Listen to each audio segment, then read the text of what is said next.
Episode 3. How's everybody doing? Decent. Thank you. Number 3. Number 3. So this is going to be an interesting one. So we're going to be covering 15 big ones up to That's Why God Made the Radio, which a lot of people would associate as kind of like the throwaway period of the Beach Boys. But I do have to say, after going back and listening, I have a lot of new thoughts on everything. And I'm glad we're doing this. So this is going to be an interesting one. Me too. Yeah. So what we're going to do, we're just going to start with 15 big ones. We'll all go through and we'll just talk about our favorite song on the album, talk about why, and go all the way up to That's Why God Made the Radio.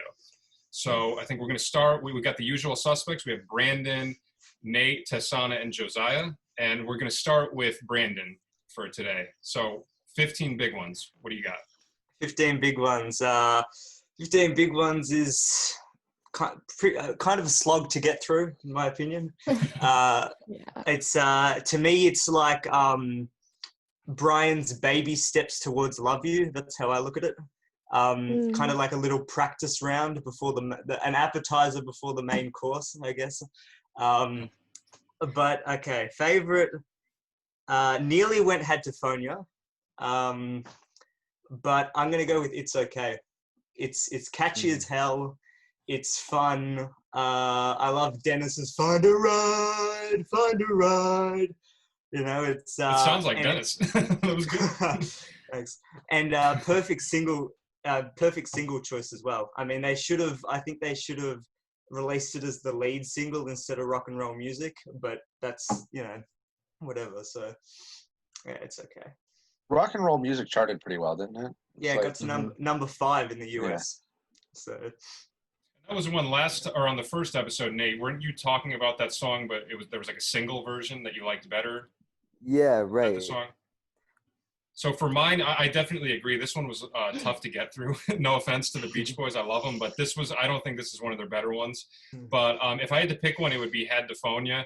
I do like that song a lot. I think it's really pretty. I really like the clarinet part, and I think it has a nice contrast in the vocal part between Mike and Dennis, which I really like. I like hearing that contrast with Mike doing the opening verse, and then there's that little section. I don't know if it's the chorus or the pre-chorus, but then Dennis comes in, and I love hearing that contrast between the sounds of their voice. They both have like very distinct sounding voices, and hearing that come together in this song I thought was really cool. I really like Hadtophonia too. It's one of my favorites off the album. 15 big ones, again, hard to get through. I think some of the ones that come after it are a little bit, stronger. But if I had to pick one, it's going to be a cover, and I'm going to go with Just Once in My Life. I like Just Once in My Life. I like it better than the original, actually. I think it's more fun. I think it's a Carl vocal, and it's a pretty solid one, especially right at the end. Carl and Brian, yeah. And I don't know, it kind of reminds me of I Just Wasn't Made for These Times, even though they're completely different songs and just kind of have the same message of, why can't things go right for me in my life? And it's a good song. And I'm not a big 15 Big Ones fan, but I really like that song. So. What is the ratio of originals? Why did I go next? I'm an idiot. Album? You know what? It's fine. No it's fine. Okay. I can edit this. All right, good. All right, yeah. Let's cut out me being a fool. The ratio. There's there's 8 covers and 7 originals. So okay. For some reason, I always thought it was all covers when I first. That's what Brian had wanted to do. He wanted to record all covers, and Carl and Dennis wanted to continue in the vein of Holland with originals. So the compromise was to split it. Because the thing is, with the only songs actually written in the 15 Big Ones sessions specifically for the album was TM's song and that same song. Even the rest of the originals were songs that from the early 70s and stuff like that. Song. So. Oh my goodness, that song is hilarious. I love that. That song is hilarious. Like, it kind of is like, on Shutdown Volume 2, where it's like the fake fight between Brian and Mike or whatever. It's like kind of mimics that, and I'm like, yes, they're so goofy, and it's cute, it's adorable. It's kind of a weird song, but yeah. It's a fun one. Where are we on now? Oh, you can go now. Oh, okay, cool. So, despite their singing sounding pretty fucked up throughout the album. I think that Brian's production is like the saving grace of this album, and it actually makes it one of my like very favorite albums of all time. For the same Wow. reasons that I like Love You, I just love the the synthesizers, the Moog synthesizers, and the ARP synthesizer. I think it's really cool that they brought back the Wrecking Crew. There's some cool Hal Blaine moments, and especially one of my favorite things about the album is that Dennis drums on most of the cuts. And to me, it's like the best studio example of Dennis's drumming. In his second phase of drumming, so to speak, he sort of had his early shuffle light phase, and then after he hurt his hand and it healed, he had that real fat, heavy sound. And I think you can hear that drum sound throughout the album. So I would have picked Rock and Roll Music for my favorite if Brian had put the single version on the album. But I think the album mix just takes out all of what the single mix had going for it, and The just energy. sucks all the energy out like a vacuum. And because of that, I gotta go with Just Once in My Life too, because I love the original Spectre version, and it's just such a beautiful song. The chords are really interesting, and not to keep bringing it up, but that Moog synthesizer is just so groovy. I love how it's distorted, and it just creates a really neat atmosphere. Real quick, because you said something about Dennis injured his hand or his arm. Mhm. What do you know what he injured it doing? Yeah. Something pissed him off, I think during a studio session, and he punched his hand through some glass. And that's why Ricky had joined the band to play the drums. So that's why from like 71 or 2-ish to about 15 Big Ones era, he was either on the keyboard or like a second frontman on stage. And then I don't know, I think you can almost feel his anticipation to be drumming again on this album because of how kick-ass the drums are. I challenge you guys to listen to it again, and listen to Dennis's drumming. And Is this the first album he drummed on since his injury? yeah. Wow. Yeah. It's a very Dennis thing to do, by the way. Like, Yeah, exactly. if you were going to say who punched their hand through a window when they were mad, I was Dennis for sure. So. Definitely not Yeah. Al. Yeah. No. Nice. All right, Tasana, what do you got? All right, so y'all are gonna be a little surprised by this, maybe, but I really like the track "Talk to Me" / Tallahassee Lassie, except I hate the Tallahassee Lassie part. I just like the normal "Talk to Me" part. But it's kind of interesting because I've been slightly obsessed with not the Beach Boys version, but I was obsessed with the original version that I think Phil Spector actually produced, and I was just really obsessed with the song. So when I figured out that the Beach Boys did a version of it, I was like, oh, I gotta get on that. And I just think that Carl brings such a distinct, soulful flavor to the song. I think it's kind of weird. Like, it's like, I don't know, it's a little much. It's a little bit like, okay, calm down, like a little weird, but it's a good song. And yeah, that's my take. That's my. I love the So are a lot saxophone of the sound. Talk to Me. Are a lot of these covers songs that were produced by Phil Spector? Phil Spector, yeah. Yeah. Chapel of Love and Just Once in My Life were both Spector. Chapel of Love was so funny because that's a song that I'd always heard people sing, but I never actually heard. I mean, obviously they're covering it, but I never heard a recorded version of that song. And then that was the first time I heard it. That was a really weird experience. Like listening to a Beach Boys album, Also, and all of a sudden that song With his comes coked up voice. Yeah, Go and That's Brian. Shout out to yeah, that's Brian. Yeah. Shout out to Susie Cincinnati as well, which I think is one of the best tracks. I was going to say, I'm surprised nobody picked that. Well, I nearly did as well. And credit to Al for writing the song by himself and not stealing the melody from something else for once. So that was really good of him. And no spoken word, which is surprising. Yeah. Yeah. It's wild how we always have different songs. There hasn't been one album, I don't think, where we've all picked the same song. It's all over the place, which is great. It makes for great conversation. All right, so I guess that's 15 big ones. Now we got Love You from, what year was Love You made? 77. 77. Okay. What do you got, Brandon? Okay. Well, love You. I mean, Love You is pretty special, really. I mean, just pure Brian, really. I mean, the Night Was So Young would be the obvious choice for a lot of people, which is understandable because it's a beautiful track. I'm going to go Roller Skating Child, though.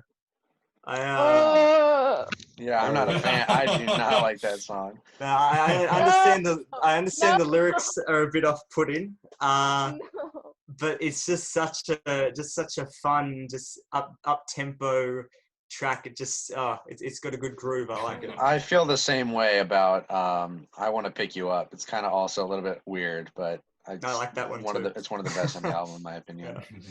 Roller Skating Child has such killer energy. Yeah, exactly. And the live version, if you've heard that, goes even harder. So yeah, totally. Yeah. It's a good song. It's not like but it's just, again, it's like Got to Know the Woman or whatever off Sunflower. It's like just very gross. So yeah. For me, I agree with what you said, Brandon, about how the obvious choice would be The Night Was So Young, and I do love that song a lot. And actually, the last time I saw Brian, they actually played that, and that like freaked me out. I was not expecting that. Like when I heard that opening, I was like, I started cheering, and like nobody else like seemed to even like know what the song was. So that was kind of disheartening. But that is one of my favorites. But the one that I always gravitate back to is Solar System. I just think that's it's an awesome song, and it's a really funny song in the sense that the lyrics are just so Brian, you know? And I love the chords. Got a really interesting chord progression, particularly in the chorus. I love those vocal harmonies. I like the synths. I mean, in general, this whole album, I love the production on this album, and I love the utilization of the technology, you know, that later 70s, the very specific kind of vibe. But yeah, Solar System would definitely be my pick. Yeah, I'm gonna have to go with The Night Was So Young. I love the quirky lyrics. I love Carl's lead. Really interesting use of like major seventh chords and slash chords. And I like the hand claps. Nice. Yeah. Cool drum beat too. I like the drum beat on it. Yeah, so different than any other rock and roll song I've ever heard. I mean, not that it's rock and roll, but from a rock group, it's like a weird syncopated rhythm. Yeah, it's almost like offbeat, like not offbeat musically, but offbeat as in it's like you're kind of like, what, am I hearing that right? But you are, but it's just like, oh, yeah. You know. I love the little vocal transition in between the verses. The da da da da da. So beautiful. And of course, the little guitar twang is great as well. You know, I love it. I will say too about Love You, I think one of the best album covers of all time. Oh yeah, fits it perfectly. Yeah, oh, it's like perfect. A carpet or something. Of Jan and Dean did the cover. Yes, he did. Yeah. What was that? Dean from Jan and Dean designed the cover for it. Really? 50 Cool. Big One Wow. and Love You. Yeah. Yep. And MIU. Busy guy. That's awesome. Didn't do such a great job on 15 Big Ones, but that's a terrible cover. That logo today. Okay, so I know that on the top 10 list I put I'll Bet He's Nice, but right now I'm just really drawn towards Mona, and I really love this song. The first time I heard it, I was such a hater. I was like, this song is so stupid. This is stupid lyrics or whatever. But that's what's so great about it, is it's so like, it's so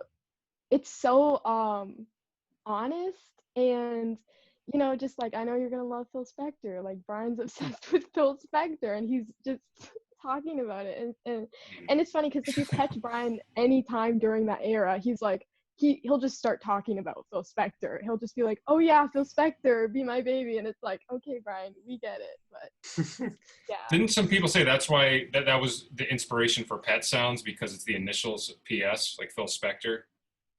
I've heard that before. Yeah. That's one rumor. That is a great song though. I love that song. Is that Dennis on vocals? Yeah, it's an amazing I like how the album, this is kind of off topic, but I do like how Pet Sounds ends with his dogs. That makes it much more fun. Because, you know, it's his pets, so it's Pet Sounds. Right. There you go. It's cool. Yeah. He finally gives it to you at the end. Yeah. At first, when I first heard Love You, I was a little bit put off by it because it was so unlike what I would expect the Beach Boys to be. You know, like it's really synth heavy, and like if you were to give me a list of who is this, I would not have picked the Beach Boys out of it. But Right. now I so much love this album. I think like almost every track is perfect. And out of all those tracks, which one do I like the most? Is got to be Let's Put Our Hearts Together. Ooh, yeah. I love the duet with Brian and Marilyn, right? Yeah. Mm-hmm. And I don't know, it's just a lovely song, and it's a little bit slow, and I don't know, it's sweet and perfect and enjoyable to listen to every time. So I could have gone with that one, honestly. When you say Marilyn, is that Marilyn Wilson? Yeah. Marilyn Oh, no Robbie. kidding. I didn't even know that. That's awesome. Yeah, I would say an honorable mention for me too is Johnny Carson. I always loved that song too. I just like the vibe. I think it has a really cool vibe. You know? An honorable mention for me is also "Let Us Go On This Way." I Yeah, love Ooh, those that's a great songs, opener. how simple yet effective they are. If you, I Right. think technically, "Everyone's in Love with You" might have had some arrangement from Charles Lloyd, so there might be Charles some, like, Lloyd, the saxophone player? Yeah. Really? Wow, that's Yeah, wild. because he was touring with them, and he's all over Yeah. 15 Big Ones. Wait, the jazz saxophone player, Charles Lloyd? Yeah. Yeah. Oh, that's wild. I had no idea he was associated with the Beach Boys. And the crazy flute solo on Feel Flows is Charles Lloyd too. oh, that's Yeah. cool. Really? Wow. Yeah. That's badass. All right, so now MIU album, which was that 78? Yep. The best thing I can say about MIU is Brian sounds really good on it. That's but I'd go with She's Got Rhythm. I think. Interesting. Interesting It's just choice. it's just I just think it's the most fun song on the album. It's just a great way to start it off. Brian's last night I went to disco dance. It's just great. I just every time. Is that the first song? Yeah, that's the first song on the album. Yeah. You do get the feeling when it kicks off, you're like, oh, where have the Beach Boys been all this time? Yeah, it's that's a great one. So. Yeah, for me, this was definitely an album that I wrote off. And after listening to it again, I had a couple of pleasant surprises that I wasn't expecting. I'll say right off the bat, I really don't like the entire first half, but the second half has a lot of songs that I actually really liked, a lot more than I was thinking. And I hear a lot of whiffs of Love You on the second half of this album. A lot of the tracks from the second half I feel like could have also been on Love You. And the one, probably my favorite, if I had to pick, would be Match Point of Our Love. That one was really pretty. Nice chord progression, nice vocal melody. Beautiful I think vocal, yeah. Brian wrote that one, right? Mm-hmm. But yeah, in general, the entire second half really surprised me. I actually like this album a lot more than I had initially thought. I'm gonna have to go with I originally had written Sweet Sunday Kind of Love, but now that I really think about it, Come and Go With Me is just such a great production. Every time I hear it on 70s radio, it brings a smile to my face. And I think Al, the wall of Al's sounds really cool at the beginning. If you're a fan of his voice. I think that's also Charles Lloyd on the saxophone too. The saxophone solo in that. That's awesome. Yeah, I think that's probably Al's shining moment as like band leader for the group. And that was, of course, Come Go With Me and Peggy Sue were 15 Big Ones outtakes that they reused. So Yeah, right. Yeah. Nice. So actually, my favorite is Sweet Sunday Kind of Love. So it's good that you picked Come Go With Me because now we're even. But Oh, it's not gonna matter. yeah. It's mine too. But Yeah. but I'm obsessed with Carl's voice, and he kind of sounds like weak on this track, and I don't know, just his inflection is very tender. I overuse that word, but it is, and it's almost like he usually has a lot of power in his voice, but it's like he held off a little bit, and I like that, and it's good. So yeah, and also I think it's a nod to like Sunday Kinda Love by Etta James a little bit, and I love that because it's sort of like reminding you of the time that they came from in the 60s. So yeah. I think, I mean, I can't get into Sweet Sunday Kinda Love at all. I think it's one of the boys' most boring, forgettable songs, honestly. I think I like- Carl sounds like comatose on it. He sounds shit-faced. bored or tired as hell. This is, yeah, But it's yeah. the beautiful it's just song, so I can see both of your guys' perspectives. Can't get Yeah. into it. I'm Sweet Sunday Kinda Love too, as I said before. I don't know. It's just the one that did the most for me. This is the first time I ever heard MIU. For some reason, I've listened to every other album except this one. I don't know why I would listen to Stars and Stripes before this, but I did. That's And big. Crazy. and I guess it's I don't know. The album cover just makes me think this album would be boring, but I really liked it. I don't know if I loved it, but I really did like it. And yeah, I do like Sweet Sunday Kinda Love. It was close between what was the one you chose again, Brandon? She's Got Rhythm. Yeah, She's Got Rhythm and Sweet Sunday Kinda Love, but I want Sweet Sunday Kinda Love. I'm in shock here. I can't believe not one of you said My My Diane. I Yeah, I was know. like, because that's the fan That's favorite, My creepy. Diane. Yeah. For me, it was between Match Point of Our Love, Sweet Sunday Kinda Love, and My Diane. So we almost had real-life three of the same context of- song. Almost My four, because Diane. Nate almost picked Sweet Sunday Kinda Love too. So Brandon, Yeah. Brandon's the Sweet Sunday Kinda Love hater. Okay, so Yeah, I'm the outsider here. I heard that My Diane is about Marilyn's sister. I don't know if Yeah, that's a Diane rumor, Rovo, but yeah. that freaks me That's out. I true, don't like that's that. true. Well, wouldn't it Like, be you nice don't- as about you her don't- too? Shoot! Oh my. You He should wants to tell be me married these to his wife's sister. Well, they had an Yeah. affair, so Yeah. Really? Wow. yeah, they did. Yeah. I can't believe how little I know about the Beach Boys. Every episode, there's all these you drop like these bombshells on me. I'm just like, wait, what? Like the last episode with like the thing about Bruce seeing the guy get shot. Like Yeah, I didn't know every that. episode, there's like this new huge thing. It's Right. great. Oh my God. Well, I will say this next album, LA Light album, I think if there's going to be an album that we might all pick the same song on, I think it might be this one. We'll see. Well, we will see. Okay. LA. LA, I think, is an improvement on MIU. A lot of people like, I don't know, it's kind of like some people with MIU and LA, it's kind of like a big thing. Like some people staunch MIU and then LA, but I think LA is the better of the two. I think I know what you're saying, Mike, when you say you think this is the one we'd most like. I think Good Timing is probably the one you're thinking of. And I nearly went, I was this close to picking Good Timing because the vocals are just like amazing, kind of beautiful harmonies and stuff. I'm going Lady Linda though. I'm going to give Al some love. Ooh.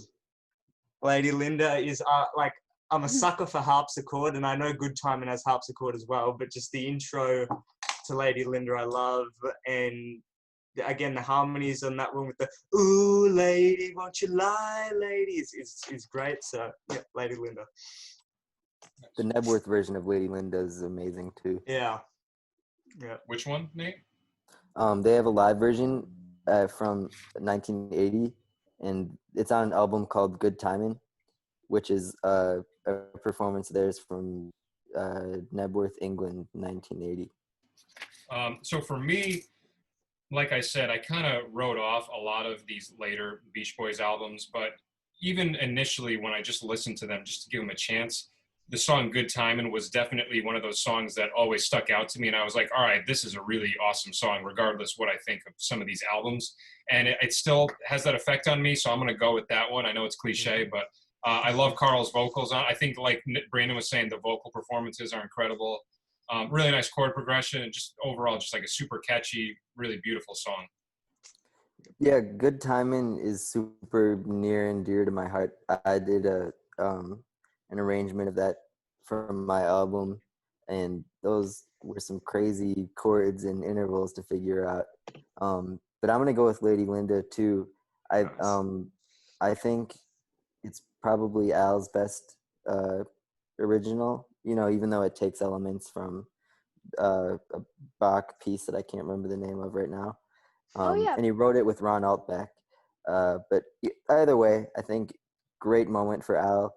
And something interesting about it is that Dennis contributed to the string arrangements. He was behind those. And of course, Lady Linda was a top 10 hit in the UK. So Yeah, that's right. I always Yeah. forget about that. I think I'm just a weirdo, but I don't really like this album. I think sometimes I'm just rude, and I don't know why I like things rub me the wrong way, but this album definitely, I'm just like, whatever. But I think it has a lot of creativity, like on the stuff on Lady Linda, but I gotta say that my favorite track is Full Sail, and it's just a great, like, it's a great Carl song, and I think the production is, I think sometimes the production on like later Beach Boys albums is like, there's something about it that's like, I don't know, it's not Uninspired. fully there. Right. But yeah, I just think the production on this track is really just full and good. So yeah. You really like Carl, don't you? Yeah, I'm a little bit, I kind of am biased because I really like Carl, but yeah. Well, I have a lot of thoughts on LA. I haven't really said them. I think Brandon might know them. yeah. Mhm. Yeah, I absolutely love LA. Like A-tier album Hey. easily for me. It's so good. I like everything on it. But there's one song on LA. This is why I laughed at the beginning, because I knew nobody was picking this. That I really, really like, and that's Here Comes the Night. Yeah, The that's 10 my minute second. That's my the 10 second. minute Here Comes the Night is so good. Do you last for all 10 minutes of it? Yes. Oh, every time. I love it. It's so funky and it's so fun, and it's like, It's really well done. I hate dancing, but like if I'm gonna dance to a song, it's gonna be Here Comes the Oh, Night off this yeah. album every time. I love like the very first vocal entrance too, like when there's that big build up and they just hit like that vocal chord. It sounds so nice. It is a really Well, a great yeah. example of like a wonderful performance, but people don't like it for some reason. Probably Well, because it's it's so like drastically 11 different. minutes. Yeah. And it's so drastically different from the Wild Honey version.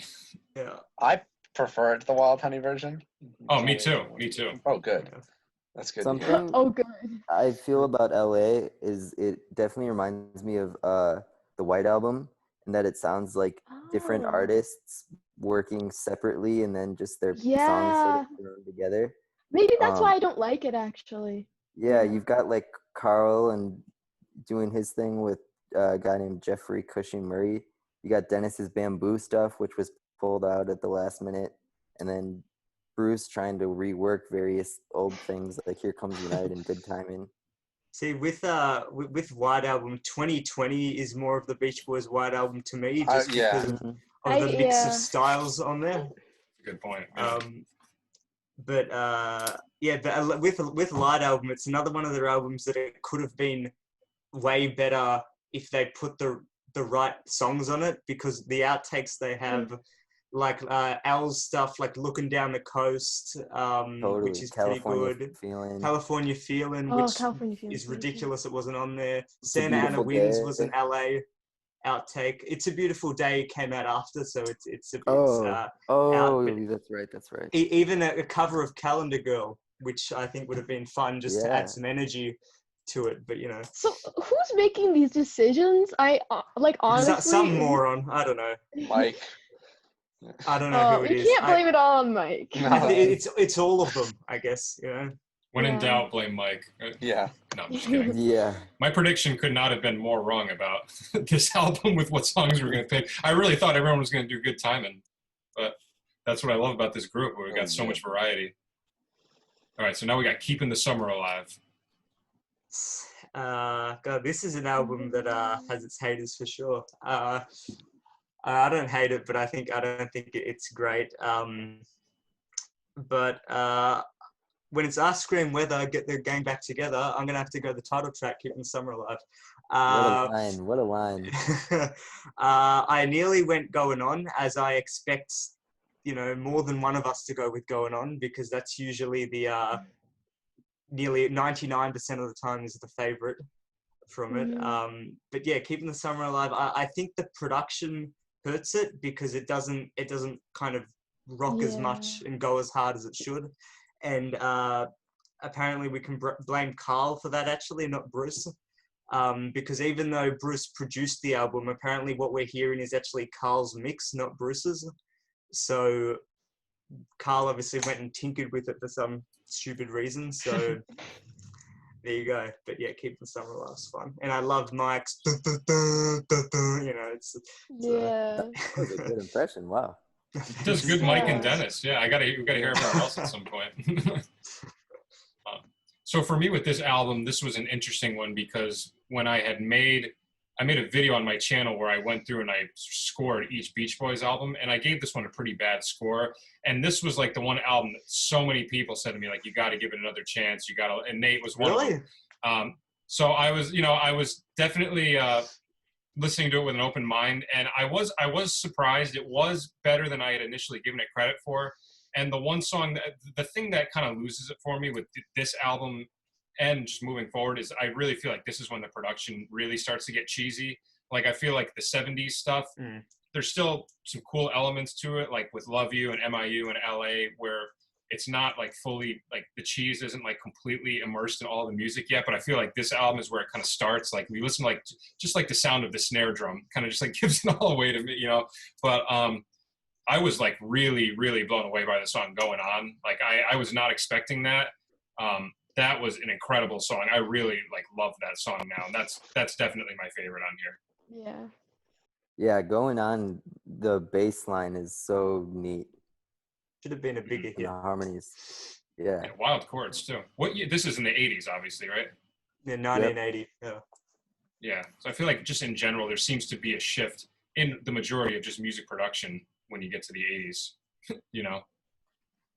When Yeah. I first listened to this album a couple years ago now, I remember like pausing my phone and thinking to myself, like, what were they thinking? Like, I just couldn't believe that they released it. And, you know, eventually I get a little sick of Love You and Sunflower and Friends, and I want some new Beach Boys to spin. So for the last 2-ish months, I'd say I've been spinning Keeping the Summer Alive almost like every day. And it has just Wow. grown on me so much. And I don't know why. I honestly think it's Brian's songwriting.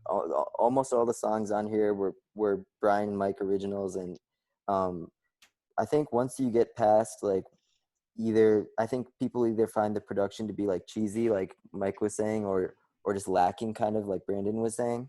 But I feel like the songs at their core are really interesting and full of really great like hooks.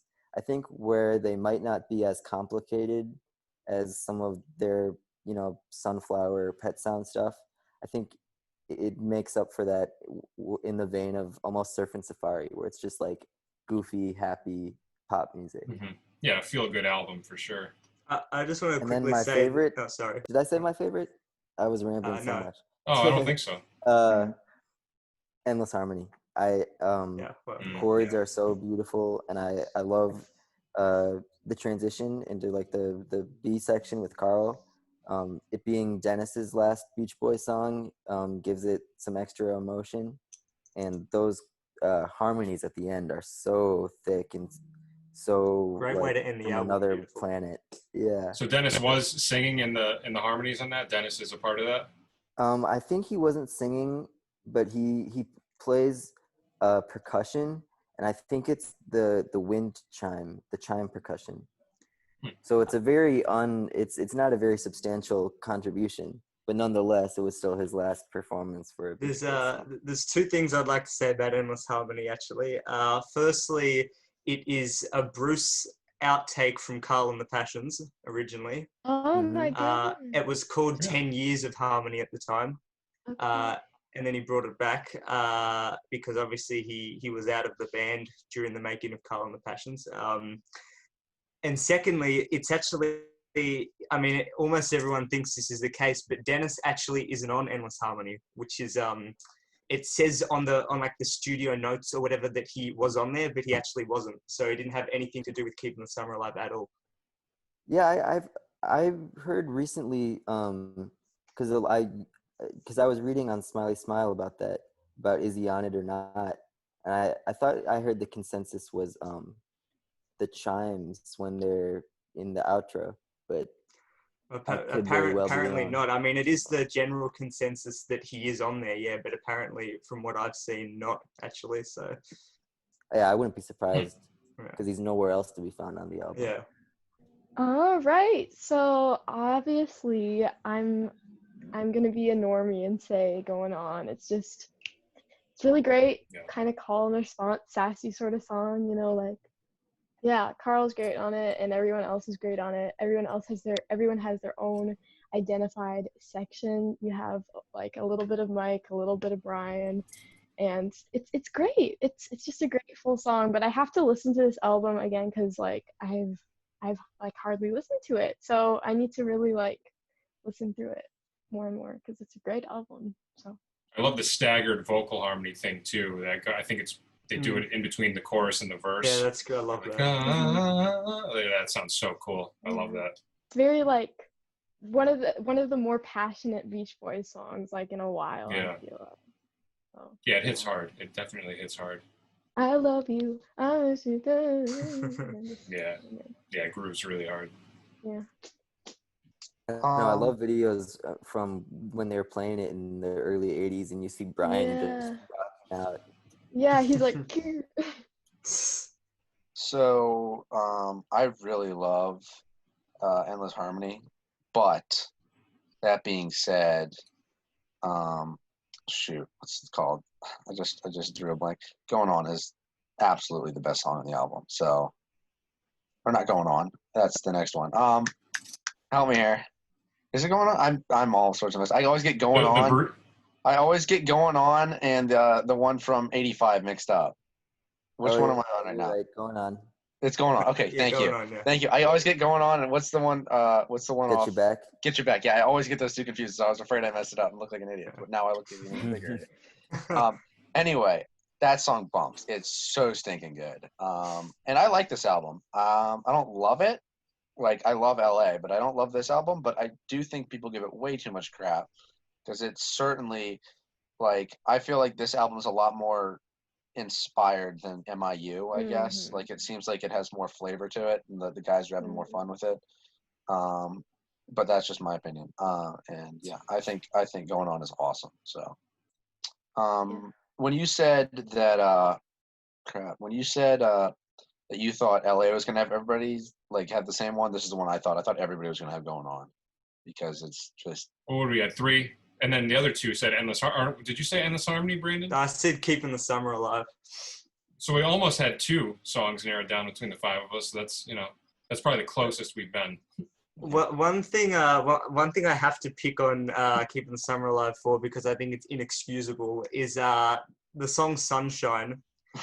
I love Sunshine. Them releasing it sounding like it does is absolutely appalling. Like, the vocals are so awful on it. They sound like they were recorded in an empty warehouse with the microphone at the other side of the building or something. It's just terrible. I can't believe they released it like that. I see a trend where someone will be like, I hate this song, and then it's like, oh, I love this song. Yeah. It's kind of funny. Yeah. It's great, though. It's great. Did you ever hear that theory on why some people say that 80s production in general just sounds so different and weird compared to the 70s and 90s? Well, I don't know if this is true or not, but I've heard people say that because so many people started doing cocaine in the 80s, apparently cocaine messes with like certain frequencies that you hear, the way you hear high and low frequencies. So like all the producers were like on coke and they were mixing things in these really bizarre ways because they couldn't hear the frequencies properly. I don't know if that's true or not, but it would make sense because there seems to be a theme with all 80s music being mixed in a weird way, and the 80s was the cocaine time, It lines up with the Beach Boys when their album started sounding really weird. What year was the cocaine sessions for the Beach 81. Boys? Yeah, there you go. All right, so maybe Right, there's some truth to that. right there. Was that everyone? Did everyone? Yeah. Know? Yeah. Okay. So now we got the self-titled, a really bizarre time to decide to do a self-titled album. Yeah, I know. No. Beach Boys '85 has a special place in my heart. Really, I think I think this is easily, without a doubt, their best album since Love You. It's not even close, in my opinion. The way Josiah has a love for LA, I have a love for Beach Boys 85. I think it's it's one of the most underrated, if not the most underrated album in their discography.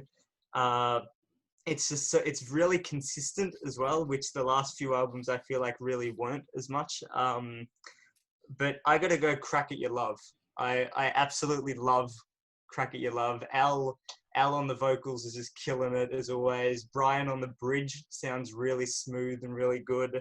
And it's my favorite Beach Boys song of the 80s easily, and it's my favorite Beach Boys song since Something on Love You. So that's how much I like it. Interesting. I forgot what I was gonna say now. What song did you say? Crack at Your Love. Oh yeah, I love the slap bass. Not even sure if it's real though. Now that I think about it, it could be a synth. Yeah, I love hearing stuff like that. Like when you say that this is your favorite since Love You, like that makes me want to like go back and give it like a few listens. You know, I feel like there's a lot of stuff I'm still missing on a lot of these albums because a lot of these I just listened to one time through for this. I mean, I listened to MIU 3 times, I think, because I really like the second half, but I do need to go back and listen to the rest more. But for me, there was another track on this album which was similar to what I said with Good Timin', where initially, even if I didn't like these albums, there were a couple songs here and there that really stuck out to me. And that one, you know what it's going to be. Yeah, I Do Love You. Okay, that wasn't the one. I thought Where I Belong really? was what you were going to say. Oh, yeah. I Do Love You. I heard that initially, and I didn't realize that Stevie Wonder had anything to do with it, but it sounded so much like Stevie Wonder, but I was like, no, there's no way that's Stevie Wonder. And then I looked it up and I was like, oh my God, that's amazing. So I'm a little confused with so the inner workings of this song. So did Stevie Wonder wrote it and he's singing on it? He wrote it and he played all the a lot instruments on it. Yeah, I think nearly all the instruments on it. How did that end up happening? So Nate, do you know this, or does anybody know the story behind that? How they hooked up with Stevie Wonder? I think it was through Steve Levine who was producing the album. That's all. Just that's all I can. Him think up of. with the Beach Boys. Did Brian, like? Do you know if any of them had like a relationship with Stevie Wonder prior? Like, was Brian? Not that I can think of, or not that I can remember. Yeah, I love that song. Beautiful song. The producer Steve Levine produced the Culture Club albums. And there's a song on there, and Passing Friend was a Culture Club outtake. Yeah, Culture Club, they're crazy. Oh my goodness, they're kind of amazing. I was obsessed with them when I was in 8th grade. Yeah, they're great. Oh my goodness. I never even heard of them. It's a band? Boy George, you know Boy George? He's he's now on The Voice or whatever. Which is kind of weird, but you know, like come a chameleon and stuff like that. Come, yeah. And then like, Do You Really Want to Hurt Me? Yeah. Those hits. Oh, I know that song. Yeah. But they have some crazy good stuff. It's like, wow. Yeah. Nice. Yeah. For me, I'm gonna go with Get You Back. I just love the gated reverb on the snare, even though I guess that's throughout the entire album. I think they got it just right on the intro. On Get You Back. I love Brian's falsetto. It's like the first time in years and years that he really sounded like 60s Brian again. And yeah, you know, it's a pretty simple, repetitive song, but I've heard it a lot in concert, seeing Mike every summer, so it brings back good memories. I think Get You Back is one of Mike's worst vocals ever. He's so nasally on it. It's just no. Yeah, I actually prefer the version that he released on Unleash the Love. Right. But that album is a discussion for another day. That album. It's a Mike Love solo album. Yeah. It's really... I can't say I've never listened to Mike Love. I can't say I've liked You could keep it that way, and you know. I love it. What album did you say that was, Nate? Unleash the Love, you said? Yeah, I can't even keep a straight face. See? It was called Unleash the Love. We should do an episode where we discuss the Beach Boys solo albums. Yeah. That'd be an interesting discussion. Yeah. There's this song on it called Pisces Brothers, and it's like, it's so funny to me. I can't listen to it with a straight face. He's like, Oh, he's ridiculous. But it's great. Yeah. Anyway, listen to. Has anybody here read Mike Love's book?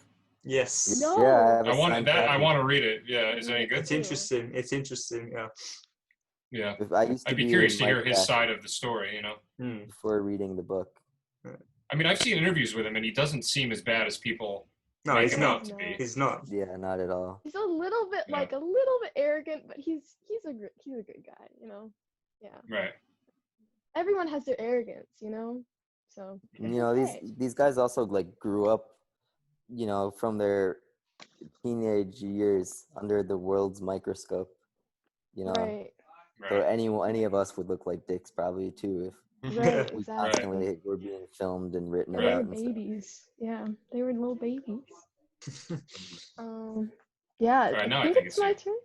Yeah. Okay. So I'm just revealing my extreme Carl bias, but yeah, this song is Maybe I Don't Know, and it's a sassy little song. It's like it's just, you know, I think I really like it because it has sort of a classic 80s sound, and yeah, I have to really listen through this album again after Andrew, after you said like that you really liked it. It makes me want to listen through it again because yeah, I don't have much perspective yet. Yeah, so and I'm sorry if you can hear my brother. He has a really loud voice. But anyways, yeah.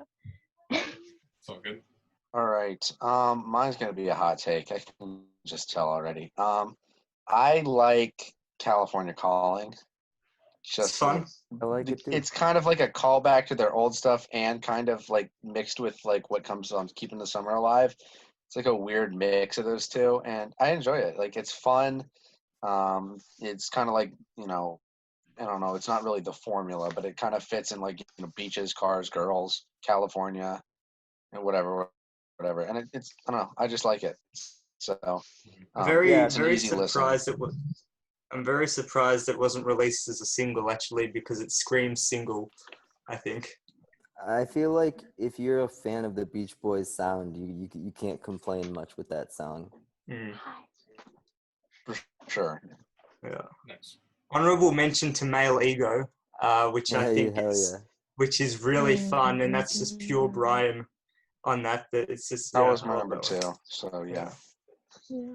It's That a really one good song, but could have a been on little my again, some weird lyrics. Yeah, I don't know. I feel like it'd be okay. Like if you're a guy and you're listening to that, maybe it's okay. But some of these songs, I'm a girl, like I just can't listen to them without feeling weird. So. I barely ever pay attention to lyrics. That's one thing I need to be better about. Like I'm always so focused on the music side of it. Me Like too. you know, I feel like I need to be better about that because there is so much amazing lyricism going on in these songs. But I'm always so fixated on like the chord progressions and the melody and stuff. Like last week I mentioned some song and Tessana had brought up the lyric. I think it was "Girls on the Beach." And you're bringing up how lyrics are creepy, and that like thought never even crossed my mind. And I thought about it, and I was like, "Oh yeah, wait." I was like, "Yeah, that makes sense." Yeah. The girls on the beach are all within reach, but like when I listen to it, I'm just hearing like this beautiful melody. Like I'm not even paying attention to what they're saying, you know? Right. Yeah. There's a little bit of like I have quite the feminist streak in me, so sometimes I'm gonna call it out. So yeah. It's still cruising. It's still cruising. Yeah. After all these years. You know, it's still cruising. Like I think it's a bit of fun. You know, it's a bit of 80s cheese, and I enjoy it. I'm gonna be honest. Yeah, I do too. So do I. Yeah. I would hope most of us would have at least a couple of us would have the same choice here with Somewhere Near Japan. I think that's quite clearly the best song on the album. I'm not saying it's the most fun. No. But I think from a melody and I think a vocal point of view, you can't deny it's the best song on the album, because the part where it's the harmonies on the my engine's all bailed out, my crew has all, you know, that part just sounds great. So I think Somewhere Near Japan. Yeah. Well, I honestly I can't. I feel like because it is such a fun album, it's kind of hard to get into that song a little bit. You're kind of like, okay, we're having fun, and then you're like, okay, this is a really sad song. That it's actually I was just looking at the comments in the comment section on that song, and apparently the guy who wrote it, it's about his his daughter, who she went on her honeymoon, and she was asking her father, who wrote the song, like for both money and drugs. And I think one of the lyrics is like, and now you're all strung out on this Chinese Some junk or Chinese junk. yeah, exactly. And it's a very real sad song. Like, 'cause if you've ever known people who do drugs, it's like really sad. Like, it's very sad. That guy, John Phillips, John was Phillips. the co-writer of Mamas and the Papas, of course. Kokomo and California Dreamin', he wrote those. Yep. Yeah. Yeah, I gotta say, I had a hard time getting through this album. This was like I don't know, I had a really hard time with this. And also, like, it's really only one side of new music, you know? So that element too, I mean, I guess it made it easier to get through it to a certain extent, but I really wasn't crazy about the first side at all. And I'm just gonna default to Kokomo, because it's just I don't even really like that song, but if I had to pick one, I would go with that. You know. But have you ever noticed I don't have much to say. Like how chromatic Kokomo is? Yeah. Like the verses, cool it's all like a half step really cool. down, down, down, but it's hidden throughout the chords. It's not just like in the root. It's hidden in like the sevenths and in different intervals. Mm-hmm. Yeah. Yeah, not a bad song. I mean, I heard that song so much as a child. I remember growing up in the early 90s. I remember, like, when I would go on vacation, anytime we would go somewhere where there would be like scuba diving or anything involving the water, that they would just play that song. Like, I have like memories of being in Florida and just hearing that song on repeat, like, constantly. And then later on, when I got into the Beach Boys and I found out that they did that song, I was like, oh, wow, that's interesting. I was not expecting that. Yeah. Yeah, I can imagine it's hard. I mean, there's some songs where if you hear them so many times, it's really hard to get into them again. I can definitely understand that. But yeah, I love Kokomo. I'm gonna go with Somewhere Near Japan too. Thank you. Yeah, for everything we already talked about, I think it's one of the last super interesting Beach Boy productions in terms of like instruments and vocal harmonies, and I really like the trading off in lead lines, sort of something they had really perfected by this point. In each change in singer like gives the song a new emotion. Whoever picked out who sang what line did a good job with that. Probably Terry Melcher. Yeah. So I'm gonna go out on I just can't lie. This is my favorite song, and maybe I'm stupid for liking this song, but my favorite song is Make It Big. This song just gets me. Oh my goodness. It just feels like almost like it's talking about old Hollywood in some ways, even though it's talking about a completely different era. But I love Carl on this track, but I love Mike more. I think like Mike little and everything that you do, like it's so sassy. It's like, come on, let's go, like, yes. Anyway, that song is amazing, and it's like a song that just how you're talking about, like, you don't dance, but you would like like, this is my song for that, like when everyone's gone, just putting the song on. And I love Mike's "Be My Little Movie Queen" up there on the silver screen. Yeah. That's do what great. you want. Do what you want. Yeah. But I'd like to say that I'm very proud of the fact that that we here in Australia we made Still Cruisin' the song a top 30 hit, which I'm very proud of. And we made the album, actually, Still Cruisin' was actually the Beach Boys' highest charting album in Australia. Wow. So Wow. it got to number 10 on the charts here. So yeah, you guys respect, like, Brits and Australians, they respect the Beach Boys so much more than us Americans have. Like, it's really nice to see that. In comparison, Pet Sounds only got to number 42 here, so I don't think we really appreciated them that much. But I've always interpreted it as a similar effect to how the Beatles seemed like exciting and foreign to us. Right. The Beach Boys must have seemed Europe and Australia. That's an and so amazing on and point. so That's a forth. really that good That's is a a point. good really point. great point. Yeah, I agree. Yeah, and that's the thing. I think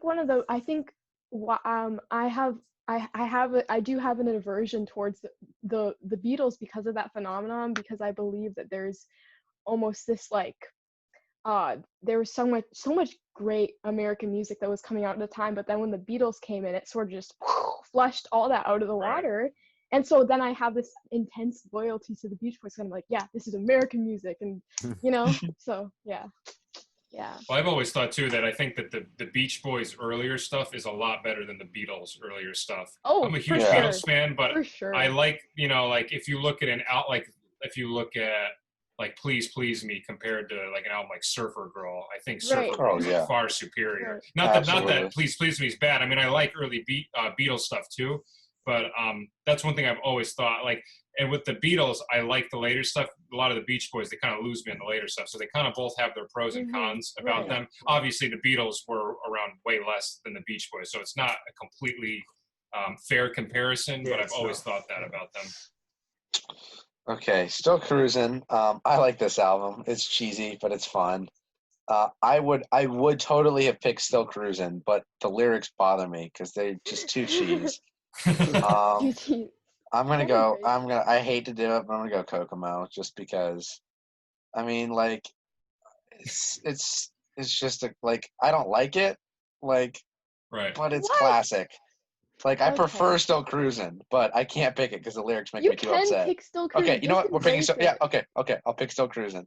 I like Still Cruising the best. I just There's a couldn't. great interview clip that I'll have to link you guys to, where it's Brian and they're interviewing him in the mid '90s, and he real sarcastically says, "Still cruising after all these years," and it's just the best like counterpoint to. You can picture Mike saying that like once a week, looking right at the camera, and then to Right. hear Right. Brian just say it oozing with sarcasm made my day.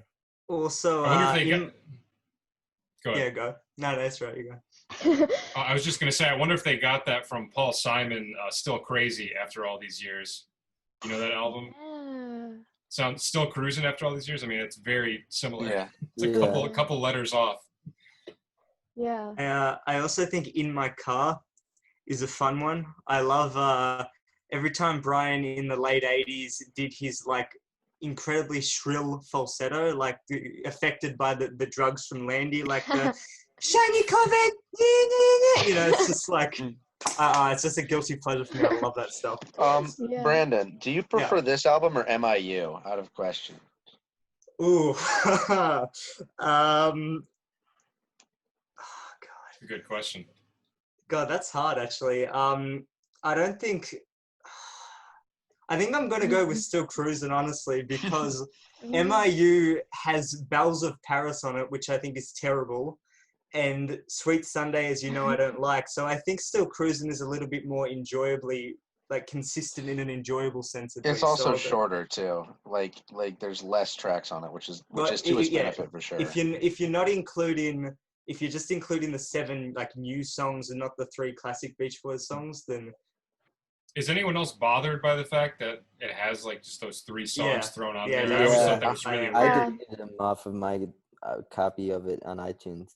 Because when And I want it's to such listen to it, I want to listen to that album, not the '60s stuff. Right. Right. But also the 3 songs that they picked, it's like such a random, isn't it? Like I Get Around, and then there's like a song from Pet Sound. Isn't there a Pet Sounds track? Wouldn't Be Nice. Wouldn't it be nice? Yeah. And then what's the other one? California Girls. California Girls. And the Wouldn't It Be it's Nice is a remix because they didn't have access to the multi-tracks from the original. Oh my god. Isn't Forever? Or is Forever on another album? There's another Forever's album on that's Forever. Paradise. The last next album. one. Oh, okay. Yeah, that song does not exist, so we don't talk about it. It's just. Aw. I Aw. have Still Cruising on vinyl. Oh, And I've actually- been hunting for that everywhere. Actually, it was the first Beach Boys album I ever bought, funnily enough. And yeah, it's like, I know in the States it's kind of hard to find on vinyl, but here it's a lot easier, which is good. But my version has a bonus track. It has the Spanish version of Kokomo. Oh well. my Sweet. god, you that's have this? amazing. Oh my goodness. Lucky dog. Yeah. Definitely. Does anybody here have Pacific Ocean Blue on vinyl? Just a random question. No, That seems I've been really looking hard to for find. that too. I would love that. Yeah. I have Carl's solo album on vinyl. I actually just found it at a thrift store for like Nice. $5, but Sweet. I haven't listened to it yet. I've had it for years and I haven't listened to I it. saw it the other day and I didn't get it, and I've regretted it ever since. I'll Well, probably find it somewhere again. No. Carl's solo albums are actually a good alternative to a sleeping pill, so that might help you. Oh, come on. Oh, they're boring. That's what I They're the mo- imagine. They're the most bland, forgettable 80s. Just they're no good at Well, all. like when I was starting to explore the Beach Boys solo stuff, I was very optimistic about Dennis. Like I had a feeling there was going to be some cool artsy stuff on there. But with Carl, I kind of just picture almost like Wild Honey, but like much cheesier, like a cheesier, like overly produced Wild Honey kind of. I feel like you probably have like some candles and incense burning while you play it or something like that. Like it seems way too boring. Mike's first solo album, Looking Back with Love.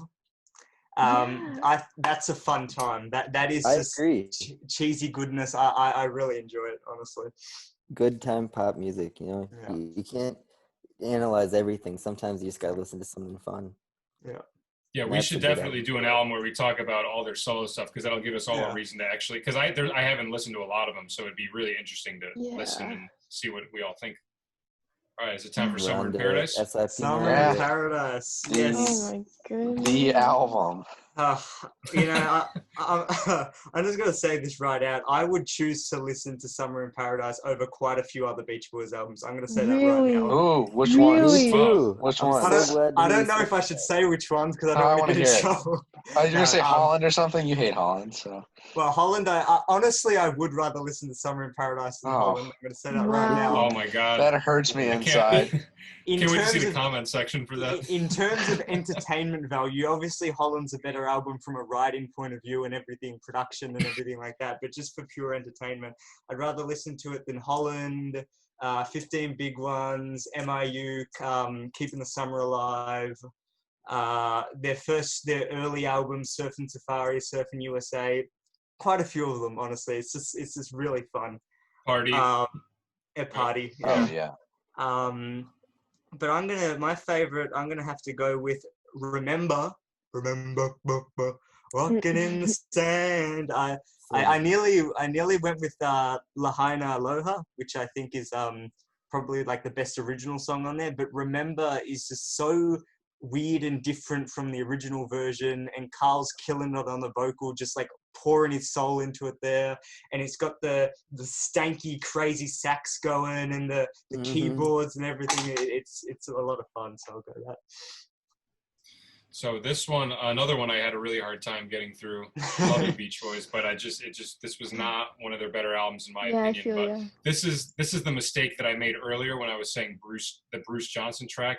The one song that really stuck out to me was Slow Summer Dancin'. That song actually like blew me away, and I've actually been listening to it a lot. I really, really love that song. Props to Bruce. You know, Bruce really does write some amazing stuff, and I think that is the saving grace of this album.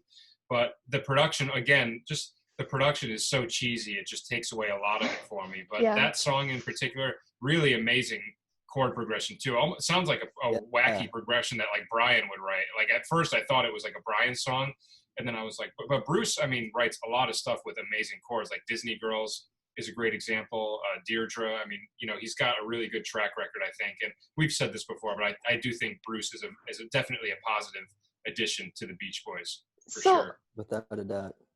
So, Mike, this is a little side note, but you say Deirdre. Isn't it Deirdre? Am I just stupid? Isn't it Deirdre? Isn't that how you pronounce it? I don't know. I went to high school with a girl with that name, and we called her Deirdre. So that's all I'm basing it off of. Bruce pronounces it as Deirdre in the song, but I think Deirdre is actually like the proper way to pronounce it. Yeah, okay. Yeah. Maybe we'll never know. Anyway. Are there any like celebrities with that name that we can base it off of? No, it's a cute name though. It's a really gorgeous name for a girl. It is cool. It sounds cool. It's got a cool flow to it with the two D's. With Slow Summer Dancin', what's interesting about that one is that the Slow Summer Dancin' part, the part that Bruce sings, his like verses, he wrote, but then the chorus where Al comes in is actually a cover. So it's kind of like it's a half original, half cover, which is really weird. But Yeah. Interesting. Wow. Yeah. Who sings the original? I can't remember right now. so it's One Summer Night by the Danliers. Right. Yeah. Yeah, so Summer in Paradise, I've been trying to get the right words to explain how I feel about it. And a couple of days ago, I was talking with a Beach Boys fan, and I finally figured out how I could express it.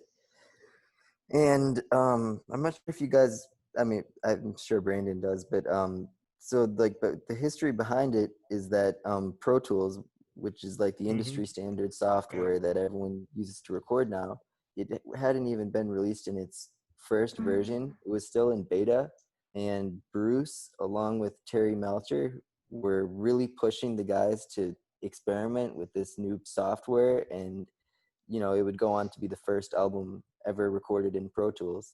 And I think for that reason, it's just as ambitious as anything from Smile or Pet Sounds, from an engineering and production way of looking at things. And so as an engineer, I always think, there are even problems that arise on Pro Tools version 20, doing this day in and out. So to be doing this on a beta version, 30 years ago, really like brave of them to do, and to still want to innovate that late in their career is really cool. And I agree with Brandon that it's just such a fun album, and people get, they put on their academic glasses and they don't like this or that about it, but it's a good time. And I love Strange Things Happen. I think Al's vocal on the chorus is so good. Strange things happen to and me. I love the guitars. I think Terry Melcher, who co-wrote most of the songs on here with Mike, snuck in some really unexpected chord changes in some of the songs, and the going from the verse into the chorus of Strange Things Happen definitely was one of those moments where I was like, okay, this is a Beach Boys album, because you're getting that intricate harmonic structure. All it takes is that one weird chord that throws you off, and you're like, oh, it's the Beach Boys. Yeah. Is this the album that they said was the first album that Brian didn't contribute anything to, or was that still Cruisin'? No, One of these albums. That is this? Yeah. No. Yeah. I just noticed that we didn't talk about Wipeout on Still Cruisin'. Anyways. What were you saying, Nate? Strange Things Happen is my favorite. Oh, sorry, can I just interject here? That reminds me of something. We skipped Adult Child. So should we say a favorite? Maybe we'll do an unreleased albums. That's episode. an unreleased, yeah. There's a couple ways you could block those ones up. Yeah. By era. Yeah. Yeah, I'm not ready for that one yet. I'd have to listen to that again and figure I wouldn't have a good thing to say over that one right now. Well, so I have to really re-listen to this album, but I have to be honest, because honesty is important in these talks. I honestly was kind of just like slogging through this album, and oh boy, I was so surprised that that I enjoyed Forever, the last track. But I wonder if it was just me being like so relieved that it was over. But the funny thing is what's the dude's name? John Stamos. Hit on, yeah. Full House. So what's funny about that is me and my best friend from elementary school, we would watch that show a lot, and it's just kind of weird. It's just kind of weird having him pop up, because we were like kind of obsessed with it. So it's kind of weird just having that part of my childhood being like in there. And I don't know if it was the nostalgia gripping me or it was just like a good song. But I think what's beautiful about it is it's a tribute to Dennis, who died. And that Jesse and the Rippers, shout out.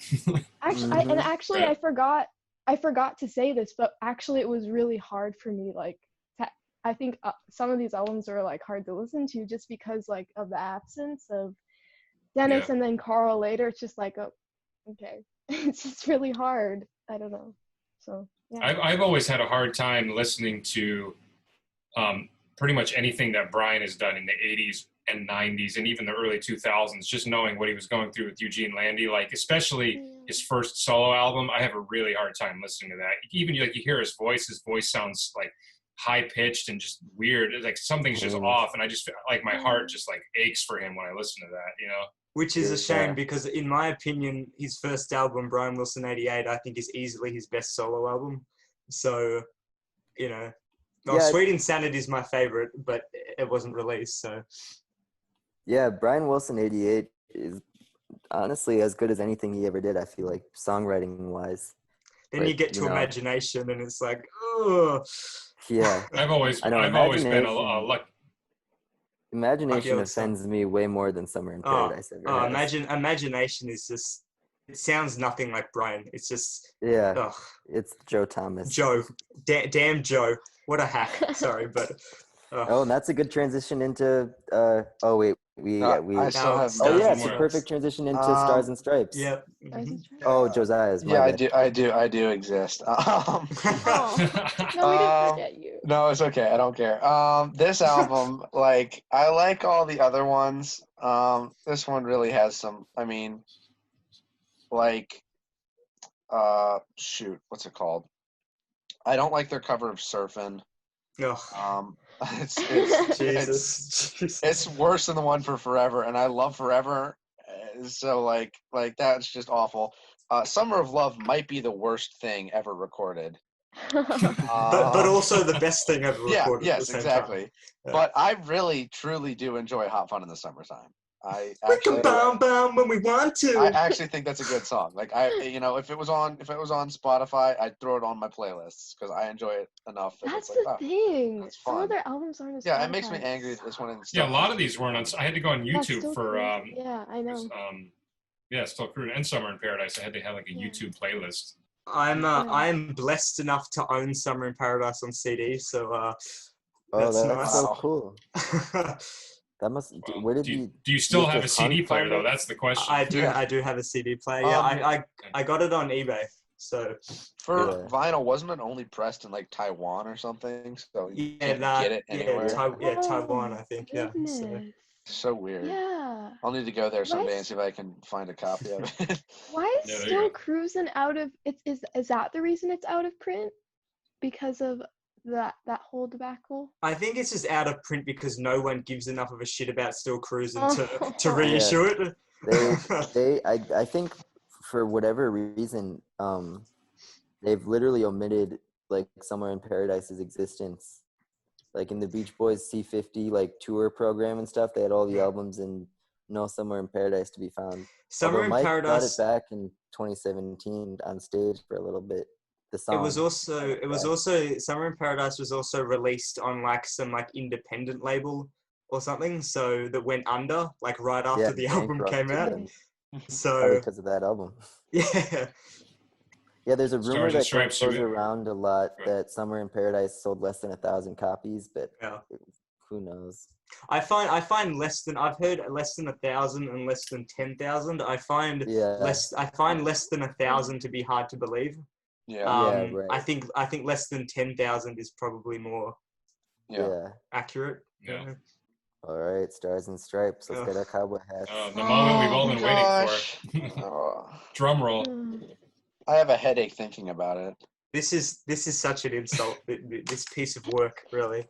Don't be so mean. It deserves it. It deserves it. No, the fact that we didn't get that mid-90s Andy Paley album, we got this instead. I just can't get over that. That is the most disappointing. To me, that's more disappointing than Smile not being released at the time.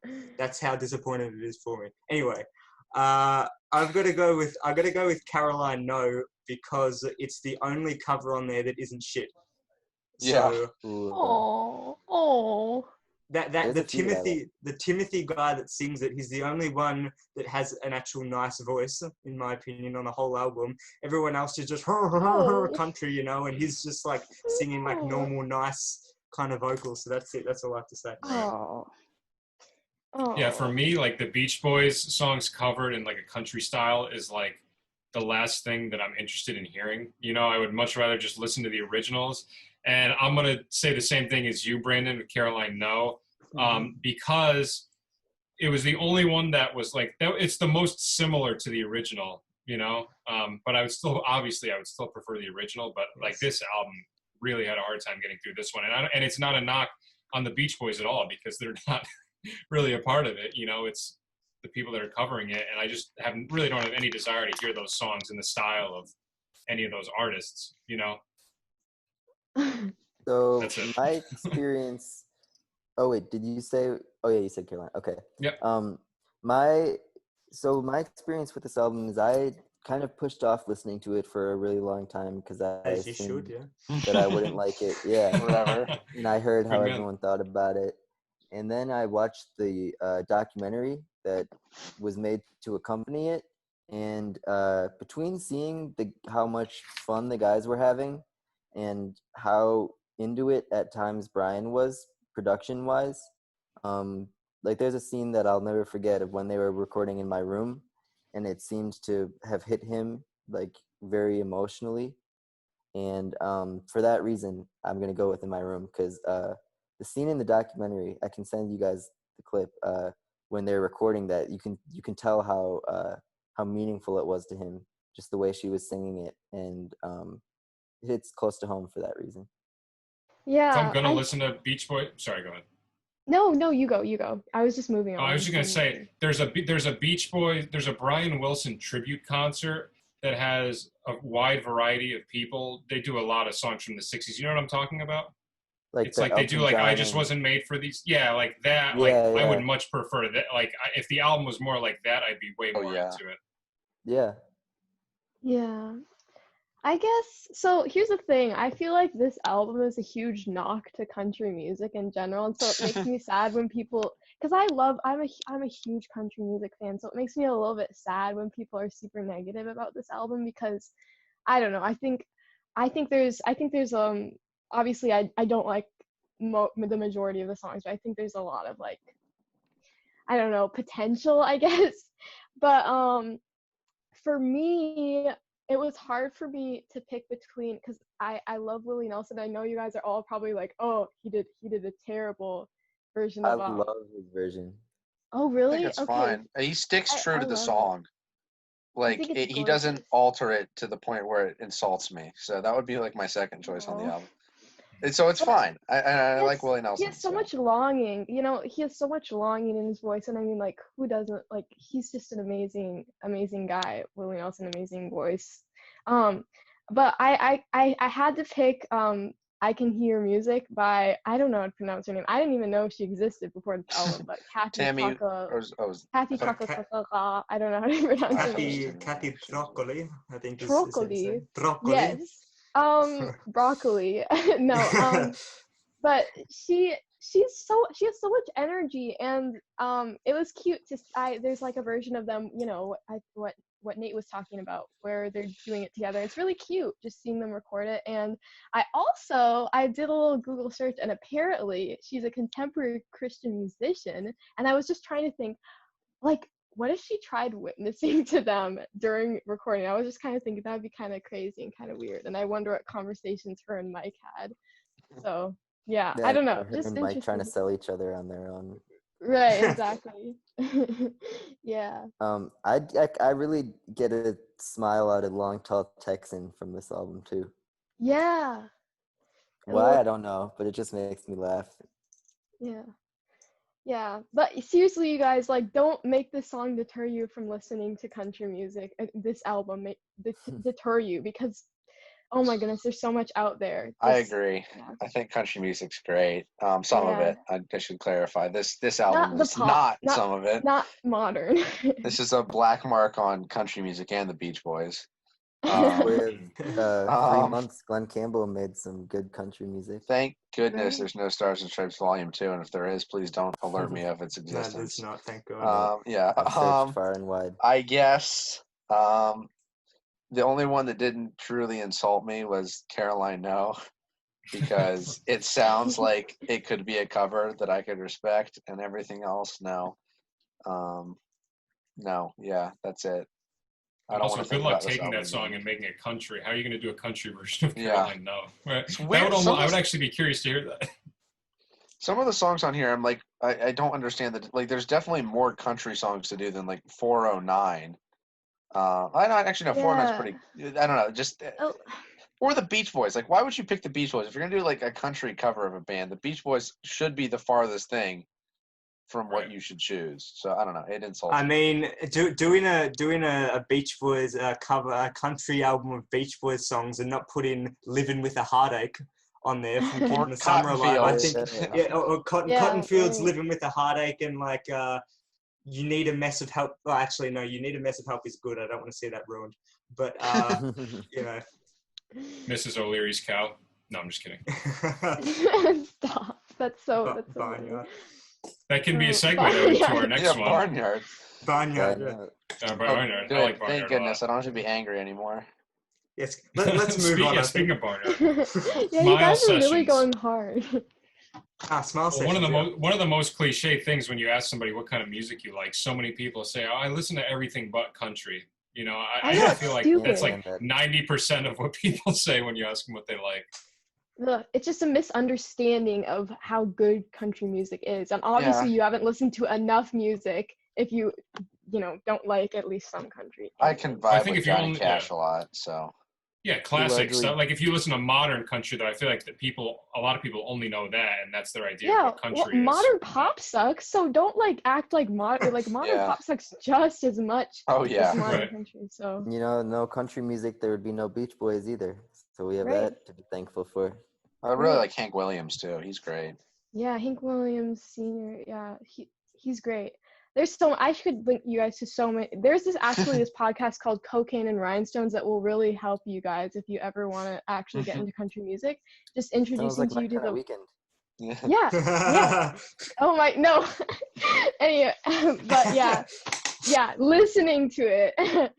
But yeah, Sounds Yeah, like Brian country and music. Dennis's kind of weekend too. Yeah. yeah, yeah.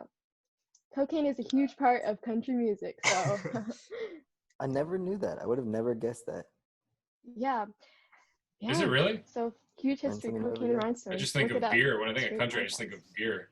I like Yeah. smell beer when I think of country music. I think of beer and trucks. Right, So, exactly. yeah. Yeah. Smile sessions then. Yes. Oh, damn. Okay. That's a hard one. Yeah. I'm gonna go with Wonderful. Yeah, I'm glad you did. 'Cause no, I don't have to do it. Because I mean the vocals, the background vocals are gorgeous. The harp again with the harpsichord, I love it. Yeah, beautiful. For me, I have to say Surf's Up because it was my in my top 10 songs, but it was a close second to Wonderful. Wonderful is an absolutely incredible song as well. But Surf's Up is just such a classic, and it's just so timeless. I can listen to it over and over and over again, and I notice new things every time. And the way that all three sections piece together, we've talked about this before, but yeah, Surf's Up would be my choice. I love the yodel-he's things that they throw in there too. Like that's such a weird Yeah. thing that you would put, Yeah. but it's awesome. It works so well. I'm probably gonna have to go with. Man, this is a tough decision. Probably wind chimes. I love the Interesting. feel and the playing. I love the string bass. I love the percussion. I love the horns when the horns come in. Love Hal Blaine's drums. Just really experimental arranging. Interesting to just have a song, for the while it's just grooving with that percussion and the marimba and bass, on a rock record in 1967 as things were marimba. heavier. Yeah, perfect. That's the song I would show people probably to sum up Smile. Yeah. Interesting. Interesting. I think it's so much better than the version on Smiley Smile too. It makes me upset every time I think about that. Smiley Smile is definitely one of the probably one of the hardest Beach Boys albums to pick up a favorite song on because it changes a lot. I know on my top 10 list I said Heroes and Villains, but right now in my heart, like on paper, Heroes and Villains is my favorite song, but in my heart right now, it's Plymouth Rock and Roll. And there's actually an interesting little tidbit of history behind this. I think that it was inspired by there's this group called AIM, the American Indian Movement, who they took over Plymouth Rock, and they would do a bunch of these movements, like they would take over Alcatraz, basically land that the U.S. government had stolen from them. And I think it's inspired from that because it's like talking about like the Church of the American Indian. But the interesting thing about that is I don't know I don't know exactly if that's the case, because this was made in 1965, around that time. and right, like 1966 or 1966. Yeah. So and AIM was more prevalent in the 70s, so I don't know if they just predicted the what happened, but I think there might be some history of them being inspired by the American Indian movement, because there's a lot of that, like I think there's some actual like language, a Hawaiian Native American language on there. Yeah, I was gonna say that maybe I thought Columbus sailed into Plymouth Rock or something to do with colonialism. Yeah, it might be that. I might be 100% wrong. So. But that was pulled out of my ass. I'm not sure. It's just I think it was something in that realm. Yeah. It really, nonetheless, how political it all got for the Beach Boys and all groups. Right. And there's like well, that seems to be a theme with Heroes and Villains too, right? There seems to be a theme. Respect. Yeah, there's definitely that respect in that sort of like love.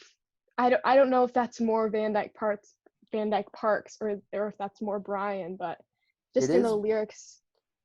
Sorry, I didn't mean to cut you off. But something I've always thought is really cool, and I never knew if this was like something they had put a lot of thought into or not. But with them being called America's Band, and then turning around and using so much like Native American imagery, like how the brother logo is the Indian and the Surf's Up album cover, and that is almost I always thought of that as saying like, if you're gonna call us America's Band, then we're gonna like pay homage to the American Indians. So I'm not sure if that was conscious, but I've always thought that was really cool. Right. Yeah. I have like so much respect for them doing that, because like I have such a heart for like Native American peoples and have like connection, like, so it's like it almost brings tears to my eyes talking about it, because it's such a really, they had so much integrity to do that. Yeah. With that